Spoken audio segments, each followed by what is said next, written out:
God aften, Hassan. Hvordan går det? Salam alaikum, habibi. Jeg har det fint, inshallah. Inshallah, Habibi. Du ser meget dårlig ud. Du har været på hospitalet. Ja, jeg er blevet meget fed. Ja, jeg kan sige, du er blevet meget overvægtig. Ja. Er det din pizzeria, der har gjort dig tyk? Ja, det kan man også vel godt sige. Ja, kan du godt lide pizza? Hvad tror du selv?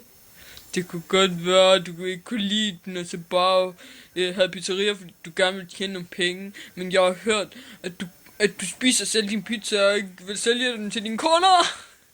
Det passer. Lige siden jeg kom til Danmark, har jeg bare spist pizza. Smager pizza godt? Hvorfor tror du så, jeg er så fed? Ja, du må tabe dig lidt, eller du kan få en blodprop. Hvorhen? Det ved man aldrig.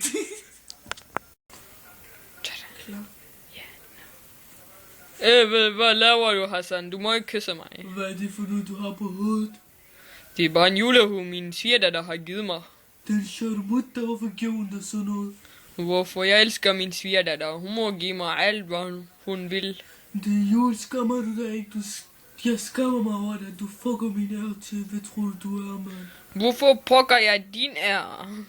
Fordi du har julehue på, du er muslim.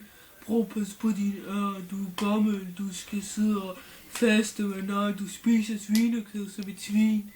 Jeg er moderne. Jeg vil gerne integrere mig her i Danmark. Derfor er jeg så begyndt at glemme Allah og tænke på Jesus. Man glemmer aldrig Allah, han så altid i ens hjerte og banker for en.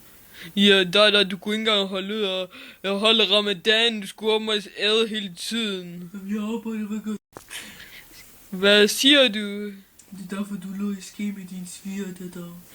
Hvad siger du, inshallah, habibi? Hvad er det, du siger? Jeg er meget ked af, at du siger sådan noget. Jeg troede, vi altid har været venner, men det ikke godt. Jeg vil ikke være din ven længere, inshallah, habibi. Allah vil sige dig, og du finder et nyt hjerte. Jeg sparker dig ud af mit dør.